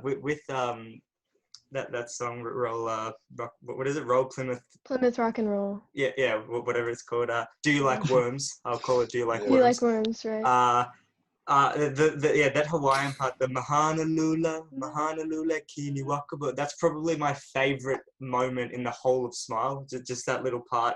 I think that sounds so gorgeous with Brian's vocal and the harmonies and stuff in the background. It's just cool. Right. Yeah. So I'm glad you didn't say Heroes and Villains, because I didn't want to have to repeat that. But yes, Heroes and Villains, and is my favorite. And I think that I really like all three. Like they did part 1, part 2. Like if you ever listen to like the whole thing, they have Heroes and Villains part 1, Heroes and Villains part 2. And they're all like slightly different. And I can never distinguish which one's which, because it's just really confusing. But I love all three parts, because they're all a little bit different and they all add some, little flavor to it. They kind of all blend together for me, but it makes it such a enjoyable song to listen to. And it sucks that version ended up on Smiley Smiles, what ended up there. But it's like, it's such a cool song to see so many different working parts. Like some of them have the, the heroes and villains. Some of them don't have that. And some of them have like that funky ending part where it's like just instrumental solo. I don't know. It's just such a fun song. The tape echo part, where it's just makes that loud noise. They have that weird the mwah, the part where they're all making those weird noises. Yeah. It's just a cool song, because there's so much to it. There's a lot going on in that song. Yeah. I love that section where it's like, dance margarita. Yeah, that's don't my you know favorite. that The I love cantina you? section is my favorite part. Yeah. I love that. I love the piano part too in the background. It's really nice. Another thing, speaking of piano parts too, and is it Roll Plymouth Rock? Is that what it's called? Yeah. Who knows? It's so weird because the lyrics, because he doesn't say, he says rock, roll, Plymouth, rock, roll over. It's so confusing. But I love the contrast between that section and then that little piano part comes in. And initially, that piano part to me almost has like a creepy kind of vibe to it, you know? Yeah, Like, it's and then it creepy. changes up a bit. But then, like when the vocals come in, you have like the ba ba ba ba ba ba ba ba. It kind of changes it up a bit. But the way that like Brian's ability to get like all of these different moods just squeezed into one song and have it still fit and not feel out of place is just incredible. And this album showcases that, I think, better than anything. Also, like And you can you're definitely under tell- arrest thing. Oh, sorry. Go ahead. No, it's totally fine. But you can definitely tell like that Brian was dealing with drugs during this time, because if you've ever been on any sort of drug at all, like, oh my goodness, that's You just listen to 100%. Mrs. O'Leary's Cow and tell me there's no drugs involved. Yeah. Combined with Exactly. like picturing him wearing the firefighter's hat, like running through the I know. studio. That's the creep. There's a creepy little backstory from that. So Brian, they recorded Mrs. O'Leary, the fire sequence, and I think that some of the tapes were lost. But anyways, I think like maybe a day, maybe a week, something like that, after they recorded, there was actually a fire across the street from them, and Brian thought in his sort of manic state that maybe it was because they had made that song. So I think they ended up like burning some of the tapes, and he was really freaked out about it. And I think looking back in the interview, he was like, I was probably wrong, but you know, I was really freaked out. And I can understand that, because I've had a manic episode, and you kind of think everything's connected, like, and so yeah. And the studio itself would go to burn down in the 80s too. Yeah, it's kind of Wasn't there something else too where they were recording Mrs. O'Leary's Cow and Brian wasn't there for whatever reason, and something happened where they lost power and like everything went like dark, and they were like, thank God Brian wasn't there for It's in that. a Smile 2004. documentary. Yeah. The 2004 version. That's when it happened. Yeah. Wild. Oh, yeah, that's right. Yeah. I love that concert. So I love that documentary leading up to that concert. I mean, it's such a treat to be able to see the behind the scenes of that. And props to Darian Kalahara. Yeah, what a Kalahara? sweet Is that what you said? What a Oh my God, Saharaja or something. Saharaja. I don't know what I said. Yeah. But I mean, that guy. I mean, props to him for. I mean, he really like was like the unsung hero behind that performance. You know. Yeah. He's great. Yeah. And the record, yeah. Yeah, and just to be able to have that experience of like just sitting there and going through all of those individual tracks and working with Brian. I mean, talk about a once in a lifetime experience that nobody else will ever be able to have. I mean, it's such a treat. It'd be really cool if he wrote like a book about that or something, just detailing what that process was. I mean, I guess the documentary kind of already does that, but it'd be really cool just to specifically focus on the inner workings of how that album was made from his perspective. Yeah. Yeah. I went to many years ago, not many years ago, maybe 5-6 years ago, Sunset Sound in LA, which is one of the studios where Beach Boys did a lot of their recording in the 70s, and a lot of Smile stuff. Both the original Smile and the 2004 Smile were done there. And standing in that room, and we listened to Good Vibrations on the monitors, and I was just sitting at the console thinking like, this is where Brian was sitting, and it was magical. Oh, that's so good. Yeah, So wow. We ready for the last one? That's why God made the Yeah. world. Well, I'm interested to see what people pick for this one. Me too. I think That's Why God Made the Radio is a bit overrated by a lot of fans, to be honest.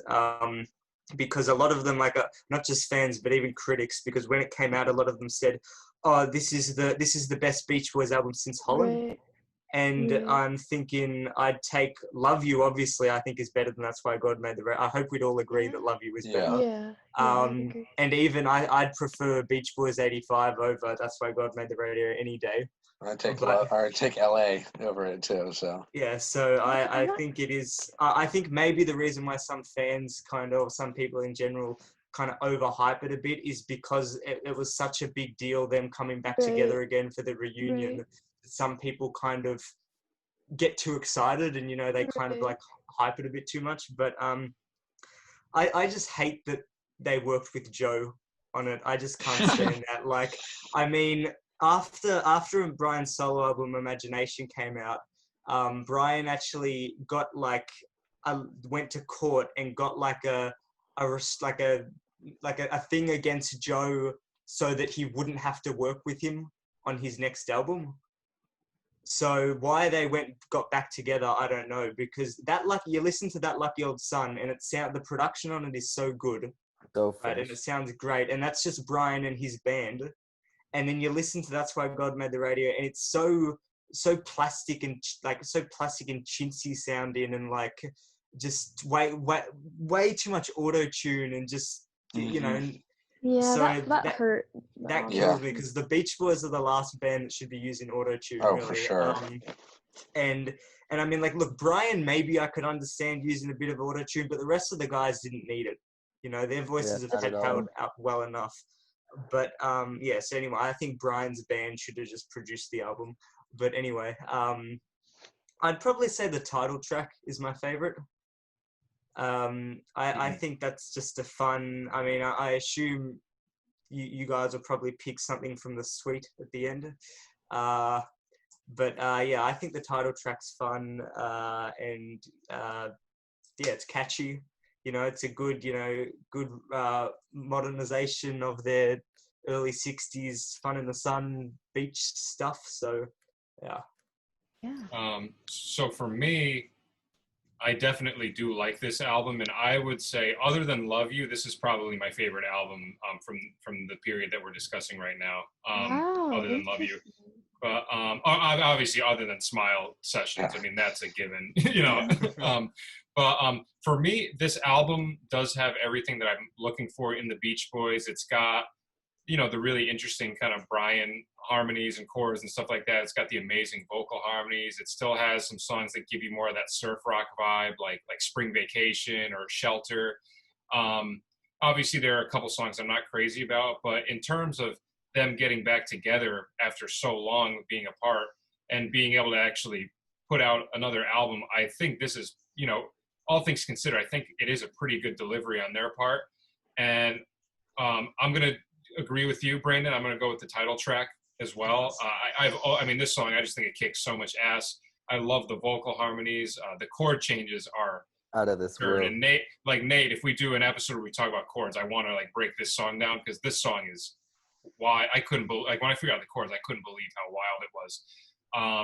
And I thought it was just a Brian song, but there's 3 other people that also wrote this that I don't even know who they are. I was looking at the credits. But yeah, I like that. I like the cover a lot too. I think it has a really cool album cover. But yeah, I'm going to go with the title track for this one. About around half of the songs on the album were written in the late 90s during the Imagination sessions. So Really? Wow. Yeah. So I'm gonna have to go with one that I originally detested, and it was originally my least favorite on the album.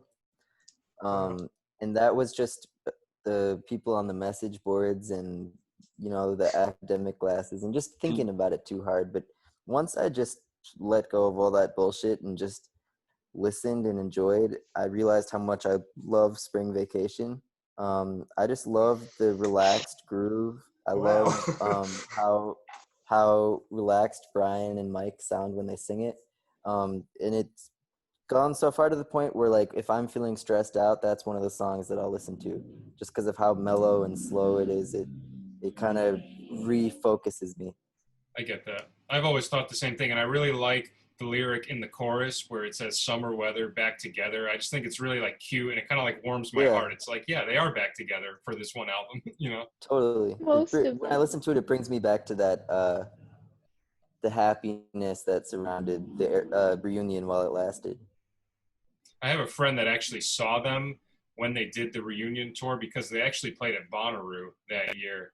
and he said it was like really bad. He said like and I saw some videos on YouTube, and Brian's vocal work is not his strongest, which I mean, obviously we're all aware of that. You know, he's not always 100% on, but I mean, for me at this point, I'm just happy that he's still here and he's with us. I don't care what he sounds like, really. I'm just happy to be in the same room as him if I could see it. Yeah. 100%. Yeah. Well, again, like I said before, this some of the later albums just make me really sad because there's that loss of, I think that Carl was kind of in some ways after Brian sort of broke down the backbone of the Beach Boys. So it's really hard to not have him there, and it's really hard to not have, Dennis, who's basically the heart of the Beach Boys there, Carl was definitely the glue guy, so right, held right. everybody Carl's together. the glue, right. So I think it's hard for me to listen to this album because there's just that knowing, but for me, I picked Summer's Gone because it's not an overproduced song, and I think a lot of these songs, it's hard for me to listen to them because I'm like, I just want to hear them sing without auto-tune, and that's but I also just like the melancholy lyrics, and I like when Brian sort of gets into that right place of when he's honest with himself and he writes about how he's sort of, he's a more depressive person, and I just like he's being honest with himself but still working through his problems. So yeah. Is that the last track on the album? Yeah. Yeah, it's an amazing closer too. I think it's mm-hmm. really strong way to end the album. It's so symbolic that you start with surfing and with these kids, then you end with Summer's Gone and they're in their 70s. I could get choked up just thinking about it. I get a similar feeling to that song on Brian's solo album, that Lucky Old Son, that song Southern California. Yeah, totally. Similar, that I get choked up hearing that one too. Similar kind of message. Yeah. All right, I guess that leaves it with me. I'm kind of a mix, and I'm kind of in between Mike and Brandon on the spectrum of this album. I really like some of the stuff, but I do hate the auto-tune, and it drives me up the wall. However, there's one song that I can get past it on, and I don't know how other people are going to view this, but I really like Pacific Coast Highway. So, I have some great memories of it, and it's just such an easy song to listen to. It's great when it's like 3 a.m. and it's just a great late night song, and it's so calming. It's just one of my favorites. I love it. It's one of my most played tracks from this era. So I think the biggest insult when it comes to the auto tune is Al's vocal on From There to Back Again. From There and Back Again. It sounds like fucking Kanye West. Because not only is it probably the most blatant one of the most blatant uses of auto-tune on the album in terms of lead vocal, but also out of all of them, Al is the one who needs auto-tune the least. Like Al sounds right just like an older version of himself in the 60s. Like his voice has hardly even changed. Why put auto-tune on it? It makes no sense, and it's so frustrating because that's a really nice ballad, and it takes a lot away from it having auto-tune on it, Yeah. I honestly don't even think that Brian necessarily needs auto-tune either, because I mean, when you have the luxury of recording an album in a studio and you can do as many takes as you want, I mean, I've seen Brian live sometimes where his singing was completely fine and in tune, and this was years after this album was made, so even Brian, I don't even necessarily think needed auto-tune. Exactly. Like you listen to that Lucky Old Son, right? That Lucky Old Son, I think it just has the tiniest little smidge of auto-tune, like a few times or something. Stuff. Almost none. And Brian sounds fine on that Lucky Old Son. He sounds good. He sounds energized. He sounds happy to be doing it. He really doesn't need it. I've heard that the auto-tune is actually like Brian's decision. I don't think interesting. The software aspect, but I think the idea of everyone being in perfect pitch is really probably sounds great to him. Another thing that really irks me is that I don't like Jeff Foskett. I don't like how he is actually like singing lead on some of the songs. Yeah. Like he sings the chorus, you know, you give me shelter from the storm, you know, the chorus is shelter, and it's like I don't love mind that chorus. Yeah, it's a nice chorus, but I mean, I don't mind him doing background vocals and harmonies and stuff, but like it's a Beach Boys album, have a Beach Boy sing it. Don't have Right. someone from Brian's band sing lead vocals on the album. That just rubs me the wrong way. Yeah, That I also get To be fair, Even he Brian- played with the Beach Boys in the 80s. I feel I like if know, but- anyone earns like an honorary Beach Boy, it's probably Foskett. True, but like give Bruce the chorus to Shelter or Yeah, something right. like that, you know? Yeah, like no, you're right. Bruce could've has like a easily done couple of lines on the whole album. Yeah. So, you know, and Brian also has way too many leads compared to everyone else. Like he has like leads I feel by himself on like Brian's- half the songs or something. So, you know. One quick question before we wrap up. This is unrelated, but I just want to ask it because I've been wondering. What's your favorite non-Beach Boys album for everybody? I don't know if everybody's favorite's the Beach Boys Oh, or not. don't ask me Hmm. that question. That's But so I hard. just want to throw it out there because it's a fun one. Shoot. Probably presenting the I can't remember if it's presenting the Fabulous Ronettes. Phil Spector. Yeah. Oh, that's a good one.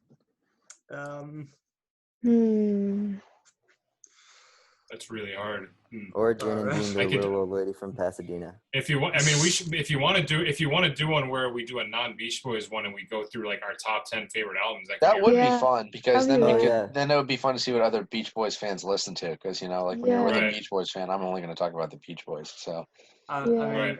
God, favorite album. Right now, I'd probably go Glass Houses, Billy Joel. Is probably that's a good one. I like that one a lot. So. Yeah. You guys aren't gonna know this, but right now I'd say it's Patchwork by Bobby Gentry. She's a country Oh, I've heard of artist. her. Yeah, she's Yes, I know. amazing. Yeah. She's amazing. You gotta listen But to how her. about you, Mike? Do you have one, or is it too hard? I'm torn. I'll maybe as far as what I've been into lately, I really like the album Figure Eight by Elliott Smith. Oh, I sweet. don't know if you guys check him out. It's kind of obscure. Or I've been really into Pink Moon by Nick Drake. Oh, that's a great album. That's an amazing album. But I mean, it changes. I mean, if we did an episode where I can really think about it and like prepare a list, maybe we could do that. That's a fun thing to do by decade too, like top 10 70s albums, Oh, yeah, top that'd be 10 fun. 60s, or maybe skip we over could the include. 80s if you want. I think we could include. I think we could include the Beach Boys too, because then you're not totally like because there's like I'm not going to put 10 Right. Beach Boys albums in a decade. I'm just not. So Right, of course. there'll be some decades where I'll put like 5, like the 70s. I'm going to put Sunflower Surf's up, Holland, Right. 2020. But there's some some decades like the 80s where you'll be lucky if you make it in if you're a Beach Boys album. So I tried making a top 10 80s album, even non-Beach Boys. I tried making a top 10 80s album one time, and that was like really challenging. I had to It really is hard. think and go through. I was like, what are some albums I even like from the 80s? But I think that was great. That was very informative, and it makes me want to go back and listen to these albums again. Honestly, Yeah. I mean, this is Yeah. I think there's more to these albums than meets the eye, and I think oh, for sure. got into a lot of good stuff with this. So great episode, everyone. That's Yeah. great. And we will be It was a back blast. next time with another surprise episode. We'll discuss shortly after this. We'll discuss what that's going to be, and then we'll see you guys at the next episode. So thanks for tuning in, everybody, and we will see you at the next episode. Take care. Bye. Oh.